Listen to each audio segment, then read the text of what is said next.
Hello friends, how are you?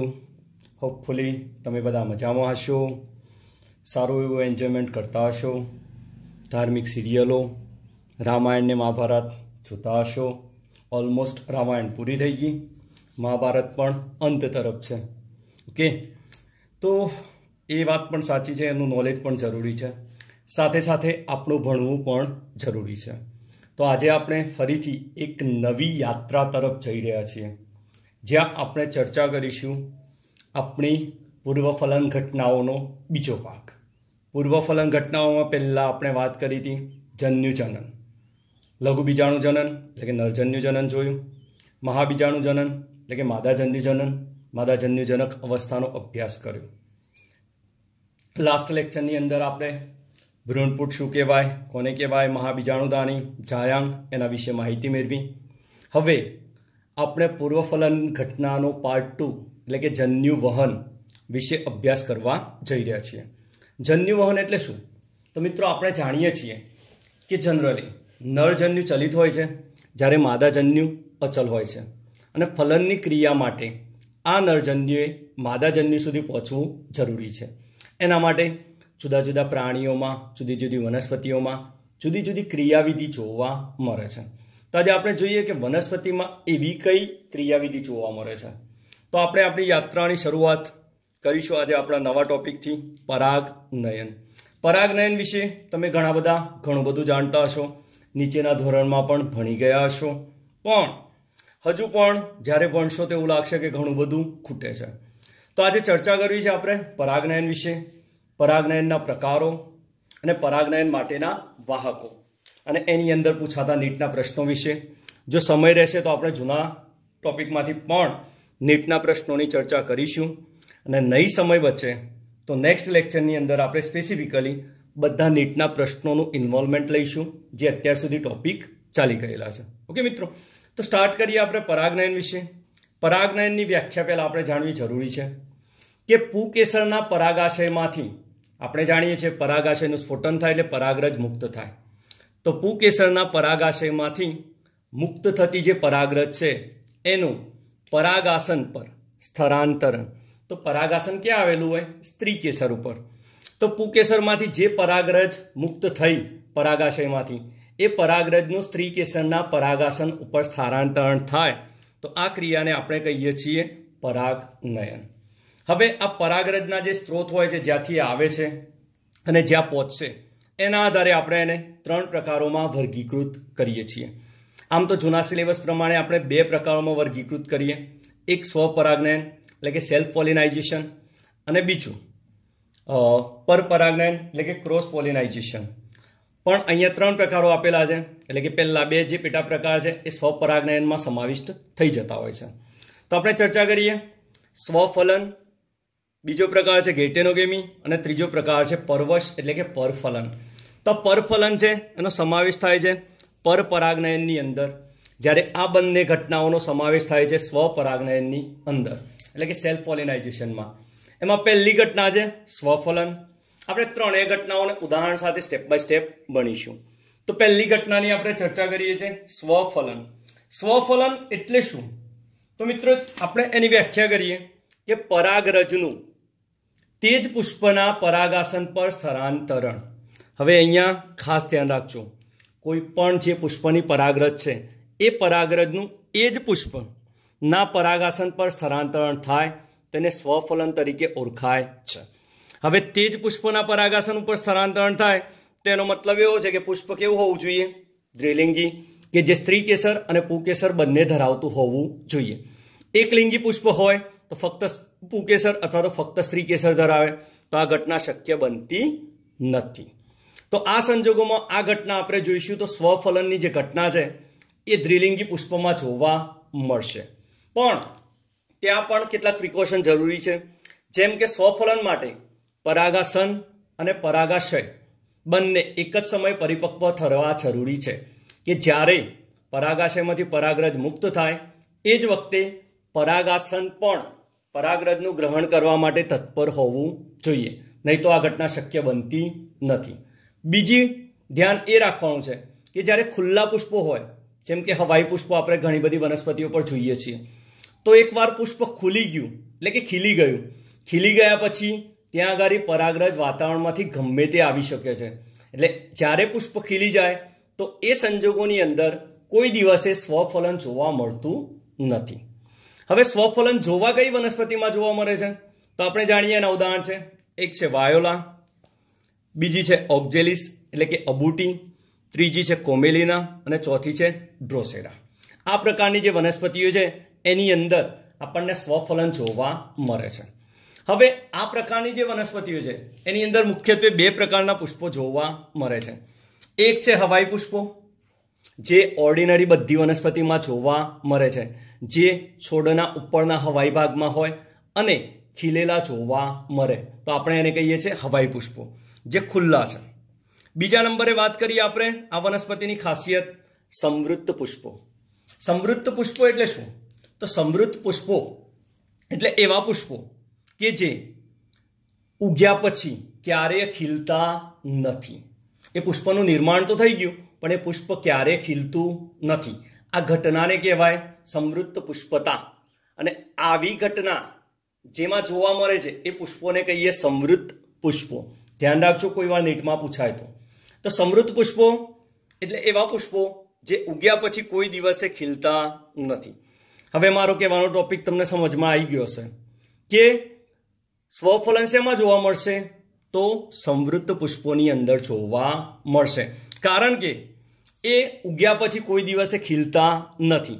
અને જ્યારે ખીલતા જ નથી તો બીજી કોઈ વાતાવરણમાંથી પરાગરજ આવી અને એનું ફલન કરી જાય એ શક્ય બનતું નથી. એ સંજોગોની અંદર અહીંયા સ્પષ્ટપણે સ્વફલન જોવા મળે છે.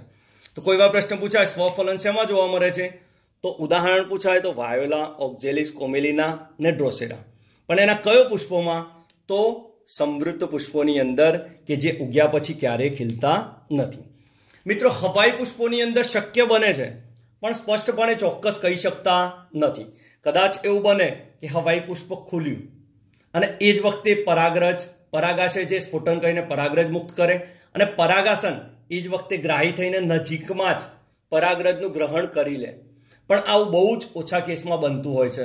એટલે હવાઈ પુષ્પોની અંદર સ્વફલનની શક્યતા બહુ જ ઓછી છે, જ્યારે સમૃદ્ધ પુષ્પોની અંદર સ્વફલનની શક્યતા 100% છે. એટલે કે સંપૂર્ણપણે સ્વફલન જોવા મળે છે. ઓકે, હવે આપણે જોઈએ બીજો પ્રકાર. તો બીજો પ્રકાર છે આપણો ગેટેનોગેમી. ગેટેનોગેમીની વાત કરીએ આપણે, બરાબર છે? તો એની ચર્ચા કરીએ કે ભાઈ ગેટેનોગેમી એટલે શું? તો પરાગાશયમાંથી પરાગરજનું એ જ વનસ્પતિના અન્ય પુષ્પ પર સ્થળાંતરણ. હવે અહીંયા ધ્યાન રાખજો, સ્વફલનની અંદર એ જ પુષ્પના પરાગાસન પર સ્થળાંતરણ હતું. અહીંયા ચર્ચા કરે છે એ જ વનસ્પતિ એટલે કે છોડ એનો એ જ છે, પણ અન્ય પુષ્પ ઉપર સ્થળાંતરણ એટલે કે પુષ્પ બદલાય છે. મોટાભાગે આવી ઘટના એકસદની વનસ્પતિની અંદર જોવા મળશે. આપણે જોઈએ છે એકસદની વનસ્પતિની અંદર નર પુષ્પો અલગથી આવેલા હોય છે, માદા પુષ્પો અલગથી આવેલા હોય છે, બરાબર? પણ હોય છે એક જ વનસ્પતિની ઉપર. એટલે આ જ એકસદની વનસ્પતિઓ છે એની અંદર ગેટેનોગેમી જોવા મળશે. હવે ખાસ ધ્યાનમાં રાખવાનો મુદ્દો કે અહીંયા પરાગરજ જે આવશે એ એની એ જ વનસ્પતિની છે. એટલે જનીનિક રીતે જોવા જાઓ તો આ સ્વફલન છે, કારણ કે પરાગરજ છે એ જ વનસ્પતિની છે. એટલે જનીનિક રચના કેવી છે? સેમ. પણ કાર્યાત્મક રીતે, કાર્યતાની દ્રષ્ટિએ જોવા જાઓ તો પરપરાગનયન છે. કેમ? કારણ કે જુઓ, નર પુષ્પો, બરાબર છે, અને માદા પુષ્પો અલગ અલગ જગ્યાએ આવેલા હશે. આપણે મકાઈનો જ અભ્યાસ કરી લો તો મકાઈમાં માદા પુષ્પ છે એટલે કે એનો ડોડો, તમે આપણે સિમ્પલી ગણતરી કરો ભાઈ, ડોડો છે એનો જે જોવા મળે છે એ શું છે? માદા પુષ્પ. તો માદા પુષ્પ નીચેના ભાગે આવેલું હોય છે, જ્યારે નર પુષ્પ છે ટોચના ભાગે આવેલું જોવા મળે છે. હવે નર પુષ્પ ઉપરથી પરાગરજ ખરશે અને એ માદા પુષ્પ ઉપર ખરશે, બરાબર? એટલે કે સ્થળાંતરિત થશે, પણ એ દરમિયાન ત્યાં આગળ પવનની આવશ્યકતા રહે છે. એટલે કાર્યાત્મક રીતે જોવા જાઓ તો પરપરાગનયન છે, કારણ કે એની અંદર પરાગનયનમાં વાહકોની જરૂર પડે છે. એટલા માટે આપણે એને પરપરાગનયન તરીકે ઓળખીએ છીએ. તો ગેટેનોગેમી માટે ખાસ યાદ રાખજો, જનીનિક રીતે સ્વફલન છે પરંતુ કાર્યાત્મક દ્રષ્ટિએ પરપરાગનયન છે. ઓકે, હવે આપણે વાત કરીએ છીએ આપણો ત્રીજો પ્રકાર, જેને પરવશ અથવા તો ઝેનોગેમી તરીકે પણ ઓળખીએ છીએ. બીજું, એને ક્રોસ પોલેનાઇઝેશનની અંડર આવે છે, એટલે કે પરપરાગનયનની અંદર આવે છે. પરપરાગનયનની વ્યાખ્યા કંઈક આવી છે મિત્રો. પરાગાશયમાંની પરાગરજનું અન્ય વનસ્પતિના પરાગાસન પર સ્થળાંતરણ, એટલે કે અહીંયા આખી વનસ્પતિ બદલાઈ જાય છે. એક વનસ્પતિ કે જેને પરાગરજનું ઉત્પન્ન કરી અને બીજી વનસ્પતિ કે જે આ પરાગરજને ગ્રહણ કરશે. બંને વનસ્પતિ અલગ અલગ છે, એટલે કે પરાગાશયમાંની પરાગરજનું અન્ય વનસ્પતિના પરાગાસન પર સ્થળાંતરણ થવાની ઘટના. હવે અહીંયા ધ્યાન રાખજો, અન્ય વનસ્પતિ છે તો એની જાતિની પણ હોઈ શકે અથવા બીજી જાતિની પણ હોઈ શકે. જેમ કે આપણે ઉદાહરણ લઈએ, ધતુરાની પરાગરજ છે. હવે ધતુરામાંથી પરાગરજ મુક્ત થયા પછી એ કાં તો ગુલાબ પર પણ જઈને બેસી શકે છે, આંબા પર જઈને બેસી શકે છે, આકડા પર જઈને બેસી શકે છે, કોઈ પણ જગ્યાએ જઈને પરાગાસન ઉપર સ્થાપિત થઈ શકે, મતલબ કે સ્થળાંતરણ પામી શકે છે. એટલે નક્કી આપણે કહી શકતા નથી. ઓકે, પણ અંકુરન ત્યારે જ થશે જ્યારે સંગત પરાગરજ મળશે. એના વિશે આપણે આગળ ચર્ચા કરીશું. પરાગરજ સ્ત્રીકેસરની આંતરક્રિયાઓ આવશે એ ટોપિકમાં આપણે ચર્ચા કરીશું. ફરી પાછા આપણા મૂળ ટોપિક ઉપર આવીએ, એટલે કે પરવશ. તો આ જે પરપરાગનયનની વાત કરીએ તો પરપરાગનયનની અંદર પરાગરજનું અન્ય વનસ્પતિના પરાગાસન પર સ્થળાંતરણ થાય છે. આ એકમાત્ર એવું પરાગનયન છે કે જ્યાં જનનિક ભિન્નતા ધરાવતી પરાગરજ સ્થાપિત થાય. હવે મિત્રો વાત જુઓ, સ્વફલનની વાત કરી તો પરાગરજ જનનિક રીતે સરખી જ હશે, સેમ ને સેમ પુષ્પો ઉપર ટ્રાન્સફર થાય છે. ગેઇટેનોગેમીમાં આપણે ચર્ચા કરી કે જનનિક રીતે કેવું છે, સ્વફલન છે, બરાબર. એટલે પરાગરજની જનનિક રચના છે પણ કેવી હશે, સેમ. પણ પરપરાગરજની અંદર અને પરપરાગનયનની અંદર જનનિક ભિન્નતા જોવા મળશે, કારણ કે બીજી કોઈ પણ આંબો છે પણ આંબાની અંદર ઘણી બધી વેરાયટી હોય છે, બરાબર. તો બીજી પ્રજાતિની જે પરાગરજ હશે એ પણ સ્થાપિત એટલે કે સ્થળાંતરણ પામી શકે છે. ઓકે, બીજી વાત કરીએ આપણે પરપરાગનયન જે જાતિઓમાં થાય છે, એટલે કે એવી વનસ્પતિ જાતિઓ જેમાં પરપરાગનયન જોવા મળે એને આપણે પરવશ અથવા તો ઝેનોગેમી તરીકે ઓળખીએ છીએ. આ પ્રશ્ન આપણને નેટમાં પૂછાઈ ગયેલો છે, એટલે ધ્યાન રાખજો. હવે પરપરાગનયન જ્યારે કરાવવું હોય તો પરાગરજને એક જગ્યાએથી બીજી જગ્યાએ લઈ જવાની છે. તો એક જગ્યાએથી બીજી જગ્યાએ લઈ જવા માટે આપણે એની અંદર વાહકોની જરૂર પડે. વાહકો સિવાય એક જગ્યાએથી બીજી જગ્યાએ લઈ જઈ શકાતી નથી. તો પરપરાગનયન માટે કેવા પ્રકારના વાહકોની જરૂર પડે એના વિશે આપણે હવે ચર્ચા કરવા જઈ રહ્યા છીએ. તો પરપરાગનયન માટે મુખ્યત્વે બે પ્રકારના વાહકો જોવા મળે છે. એક છે અજૈવિક, બીજા છે જૈવિક, બરોબર. અજૈવિક વાહકોની અંદર પહેલો છે પવન, બીજું છે પાણી, હવા અથવા તો પવન, અને બીજું છે પાણી. જ્યારે જૈવિક વાહકોની અંદર વાત કરીશું તો પ્રાણીઓ છે, અને પ્રાણીઓની અંદર ફરીથી ઉપપ્રકાર તરીકે કીટકો પણ આવશે, બરોબર. હવે આપણે વાત કરીએ મોટાભાગની વનસ્પતિઓ તો અજૈવિક પરાગવાહકોનો ઉપયોગ કરતી જોવા મળે છે, અને ખૂબ જ ઓછી વનસ્પતિઓ છે જે જૈવિક વાહકોનો ઉપયોગ કરે છે.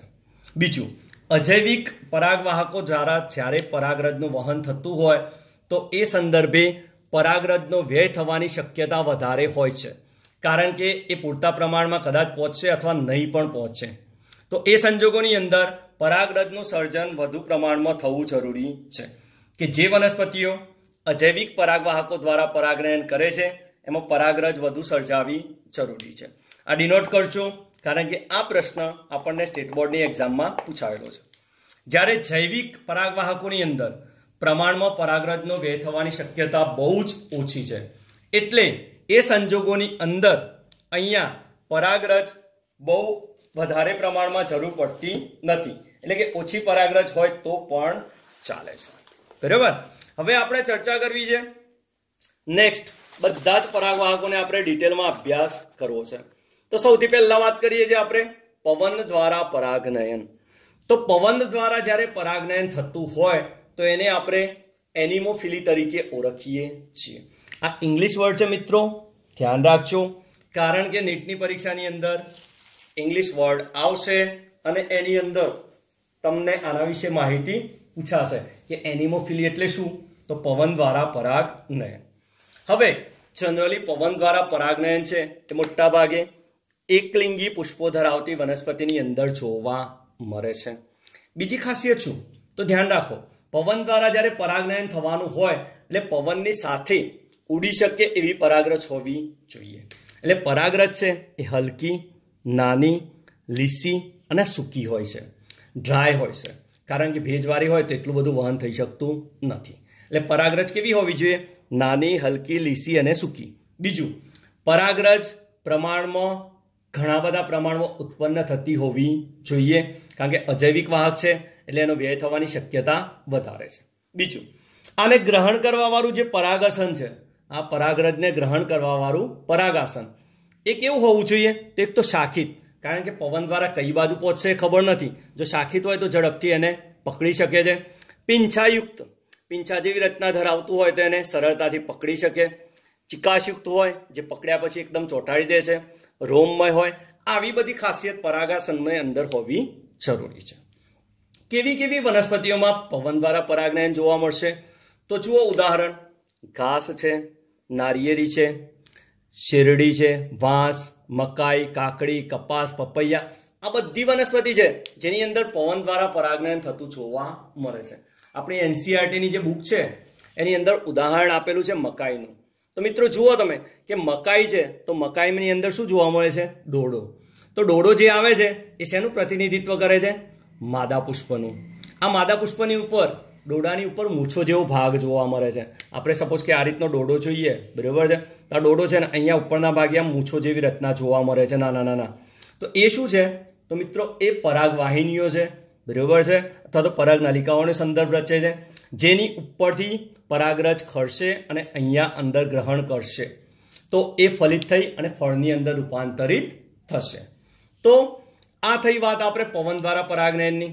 હવે બીજી ચર્ચા કરવી છે આપણે હાઇડ્રોફિલી, એટલે કે પાણી દ્વારા પરાગનયનની. બીજો આપણો અજૈવિક પરાગ વાહક, જેની અંદર આપણે વાત કરવાના છીએ પાણી દ્વારા પરાગનયન, બરાબર? તો પાણી દ્વારા પરાગનયન છે, હાઇડ્રોફિલી તરીકે ઓળખાય છે. ઇઝીલી યાદ રહેવું છું. અહીંયા પૂછાઈ ગયેલો પ્રશ્ન, આ પાણી દ્વારા પરાગનયન ખૂબ જ ઓછી પ્રજાતિઓમાં જોવા મળે, એટલે કે લગભગ 30 જેટલી પ્રજાતિઓમાં જોવા મળે છે, વધારે પ્રજાતિઓમાં જોવા મળતું નથી. અને આ 30માંથી પણ મોટા ભાગની જલીય એકદરી છે, એટલે કે જલીય એકદરી વનસ્પતિની અંદર આ વસ્તુ એકદમ બિલકુલ સામાન્ય તરીકે જોવા મળે છે. બીજું, લીલ, દ્વિઅંગી, ત્રિઅંગી, આ બધી વનસ્પતિઓ જે છે એની અંદર પાણી નરજન્યુના વહન માટેનું નિયમિત વાહક માધ્યમ છે. આપણે પહેલા પણ અભ્યાસ કરી ચૂક્યા છીએ કે નરજન્યુનું વહન થઈને માદાજન્યુ સુધી પહોંચવા માટે માધ્યમની જરૂર પડે. તો લીલ, દ્વિઅંગી ને ત્રિઅંગી જેવી જે વનસ્પતિઓ છે ને એની અંદર પાણી છે એ નરજન્યુના વહન માટેનું ખાસ માધ્યમ છે, બરાબર? બીજું, જલપરાગિત વનસ્પતિઓ કઈ કઈ છે? તો આપણે કેટલાક ઉદાહરણ જોઈએ, જેવી કે વેલિસ્નેરિયા છે, હાઇડ્રીલા છે, જોસ્ટેરાઈ કે દરિયાઈ ઘાસ. આ ત્રણની અંદર જલ પરાગનયન એટલે કે હાઇડ્રોફિલી જોવા મળે છે. બીજું, બધી જ જલીય વનસ્પતિઓની અંદર જલ પરાગિત હોતી નથી, એટલે બધી જ જે પાણીની અંદર જે વનસ્પતિઓ જોવા મળે એ બધી જ જલીય વનસ્પતિઓ છે એની અંદર કઈ બધી જ વનસ્પતિઓમાં પાણી દ્વારા પરાગનયન થાય એવું જરૂરી નથી.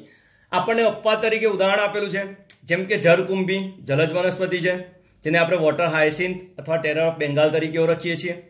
જલીય લીલી એટલે કે વોટર લીલી, આ પણ જલીય વનસ્પતિ છે, પણ આ બંનેની અંદર પરાગનયન પવન દ્વારા થાય છે, નહીં કે પાણી દ્વારા. એટલે આ અપવાદ તરીકેનો છે અને પૂછાઈ ગયેલો છે આપણી નીટની પરીક્ષાની અંદર કે નીચેનામાંથી કઈ વનસ્પતિમાં પવન દ્વારા પરાગનયન થાય છે. આપણે જરકુંભી જોઈશું એટલે આંખો બંધ કરીને લખીશું કે ઓહો આ તો પાણી દ્વારા પરાગનયન થાય છે, એટલે એના વિશે વિચારીશું નહીં. પણ આ બે અપવાદો આપણે મિત્રો ખાસ યાદ રાખવાના છે અને બિલકુલ ધ્યાન રાખીને ટોપિક્સ તૈયાર કરવાનો છે. હવે આપણે વાત કરીએ પાણી દ્વારા પરાગનયન જે ચર્ચા કરતા હતા એની અંદર વેલિસ્નેરિયા જે વનસ્પતિ છે એમાં પાણી દ્વારા કેવી રીતે પરાગનયન જોવા મળે છે. તો આપણે જોઈએ, સપોઝ કે આ પાણી છે, બરાબર છે?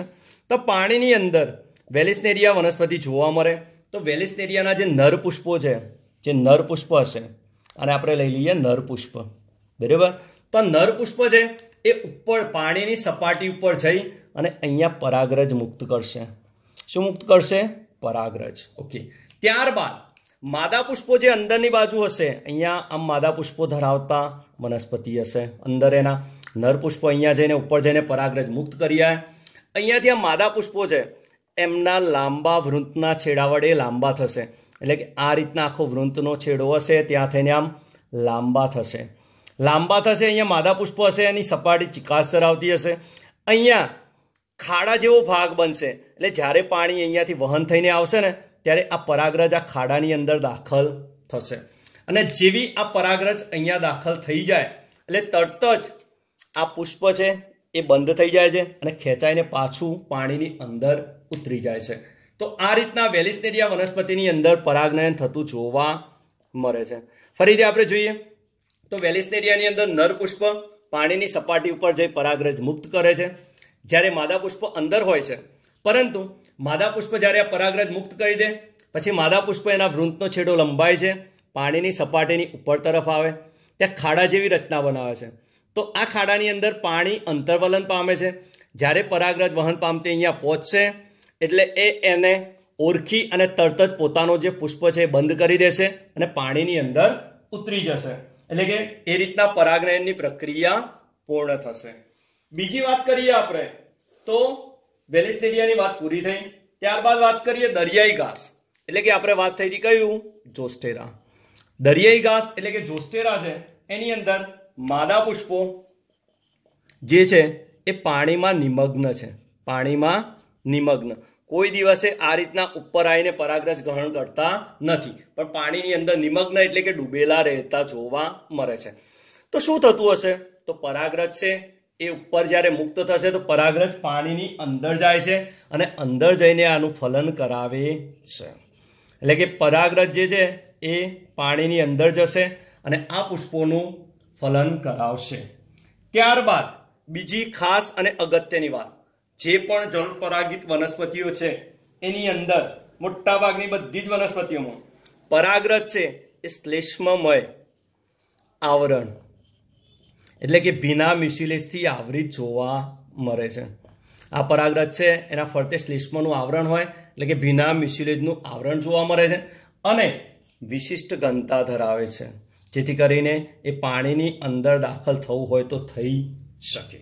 તો આટલી વાત થાય આપણે હાઇડ્રોફિલી એટલે કે પાણી દ્વારા પરાગનયનની અંદર.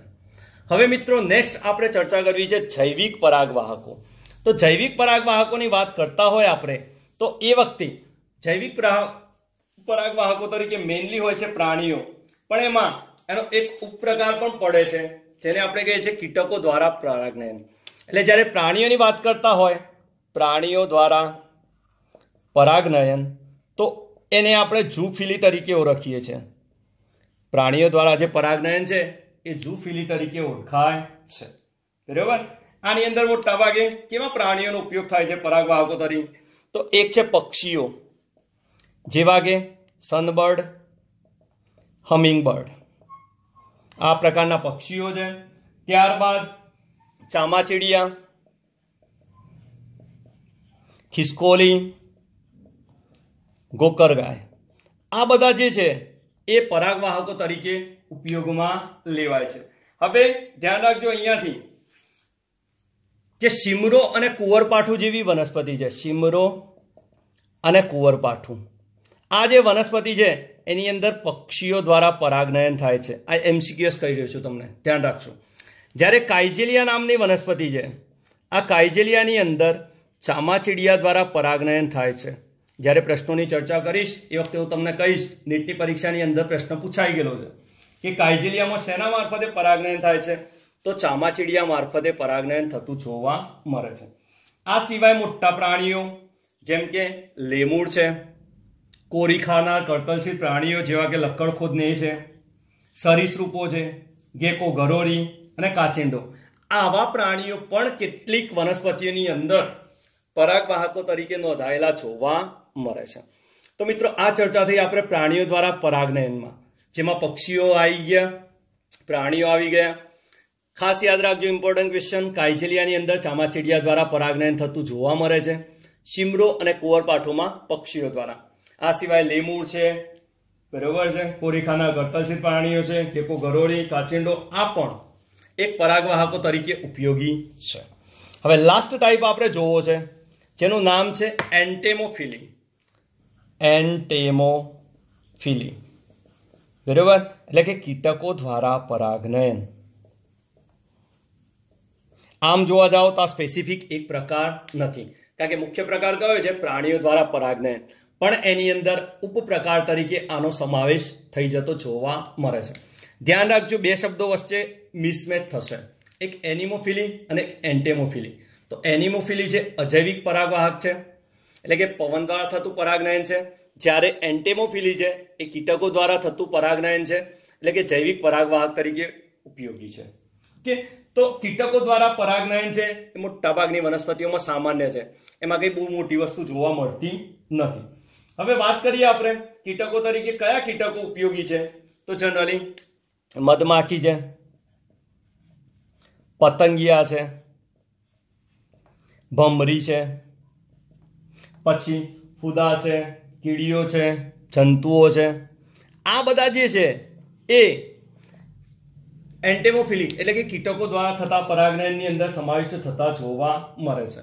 હવે કીટકો દ્વારા જ્યારે પરાગનયન થતું હોય તો એની અંદર પરાગરજ ખૂબ ઓછા પ્રમાણમાં ઉત્પન્ન થાય છે, કારણ કે જ્યારે કીટક બેસે ત્યારે જ આ પરાગરજનું વહન થવાનું હોય છે, એટલે પુષ્કળ પ્રમાણમાં એનું ઉત્પાદન થવું જરૂરી નથી, કારણ કે અહીંયા વ્યય થવાની શક્યતા ખૂબ જ ઓછી છે.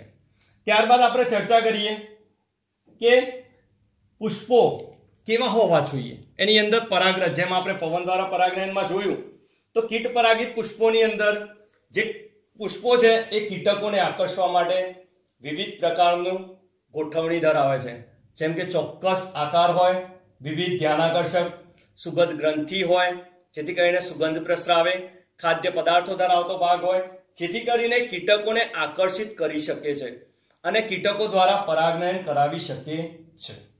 બીજું, આની અંદર પરાગરજ છે એ રોમમય, કંટકીય અને ચિકાસયુક્ત હોય તેવું જરૂરી છે, જેથી કરીને એ કીટકના શરીર સાથે ચોંટી જાય અને સરળતાથી એનું વહન થઈ શકે. હવે મિત્રો, જ્યારે પરાગનયનની અંદર કીટકો દ્વારા પરાગનયનની વાત કરતા હોય તો વનસ્પતિઓએ સામા પક્ષે એમને પુરસ્કાર સ્વરૂપે કોઈક વસ્તુ આપવી જરૂરી છે, તો જ એ પરાગનયન શક્ય બનતું હોય છે. જેમ કે જ્યારે મધમાખીઓ દ્વારા પરાગનયન થતું હોય તો બદલામાં મધમાખીઓને મધુરસ મળે છે પુષ્પો ઉપરથી. એવી જ રીતના જુદી જુદી વનસ્પતિઓની અંદરથી અલગ અલગ વસ્તુઓ મળતી જોવા મળે છે. તો પુરસ્કાર જ્યારે મળે છે, બરાબર, મધુદ્રવ્ય અને પરાગરજ એ પુષ્પ દ્વારા પ્રાણીઓને મળતા સામાન્ય પુરસ્કાર છે અને પરાગનયનની શક્યતા દર્શાવે છે. હવે કેટલીક વનસ્પતિનું ઉદાહરણ લઈએ, જેમ કે આપણે વાત કરીએ છીએ સુરણ. તો સુરણની અંદર પરાગનયન શેના દ્વારા થાય છે? માખીઓ દ્વારા. ઓકે, તો સુરણનું પુષ્પ છે જનરલી કેટલાક સુરણની અંદર 6 ફૂટની હાઈટ ધરાવતું પુષ્પ હોય છે, 6 ફીટ. ઓકે, તો આની અંદર જ્યારે માખીઓ છે પોતાના ઈંડા મૂકે છે તો એમને બદલામાં પુરસ્કાર સ્વરૂપે શું મળ્યું? તો ઈંડા મૂકવા માટેની જગ્યા. અને સુરણને શું મળ્યું? તો એનામાં પરાગનયનની પ્રક્રિયા થઈ. એ જ રીતના વાત કરીએ જે પૂછાઈ ગયેલો ખાસ અગત્યનો MCQS યુક્કાની અંદર. તો યુક્કાની અંદર પરાગનયન કોના દ્વારા થાય છે? ફૂદાઓ દ્વારા થતું જોવા મળે છે, કારણ કે ફૂદા છે એ પોતાના જે ઈંડા છે ને એ બીજાશયના પોલાણની અંદર મૂકે છે, બરાબર, અને એમ અંદર દાખલ થાય એટલે એના કારણે ત્યાં આગળ પુષ્પ છે એની અંદર ફલનની પ્રક્રિયા થતી જોવા મળે છે. અને જ્યારે બીજનો વિકાસ શરૂ થવાનો હોય ત્યારે ફૂંદાની ઈયર અથવા તો ડીંબ ઈંડાની અંદરથી બહાર આવી જતા જોવા મળે છે. તો આ રીતના કીટકો દ્વારા પરાગનયન થતું જોવા મળે છે. અરસપરસ બંનેને ફાયદો થતો જોવા મળે છે. આપણે ઇકોલોજીની અંદર પણ જોઈશું કે અંજીરમાં ફક્ત ભમરી દ્વારા જ પરાગનયન થાય છે. ઓર્કિડની અંદર કુટમૈથુન જોવા મળે છે. આવી જો વિશિષ્ટ રચનાઓ જ્યારે નાશ પામશે ને તો એની અંદર ફરીથી પરાગનયન થતું જોવા મળશે નહીં. એટલે બદલામાં પુરસ્કાર મળવો જરૂરી છે, તો જ આ ક્રિયાવિધિ થઈ શકે. ઓકે મિત્રો, તો આજે આપણે અહીંયા આટલે સુધી જ રાખીએ છીએ. આપણા નેક્સ્ટ લેક્ચરની અંદર આપણે અત્યાર સુધીના જે ટોપિક ચાલ્યા એની અંદર પૂછાયેલા MCQS જે છે નીટની પરીક્ષામાં સ્ટેટ બોર્ડમાં એ પ્રશ્નોની ચર્ચા કરીશું. ત્યાં સુધીમાં તમે આ જેટલા ટોપિક છે એનું રિવિઝન કરી અને તૈયારી કરી રાખશો. ઓકે મિત્રો, મળીએ ત્યાં સુધીમાં બાય બાય ફોર નાઉ.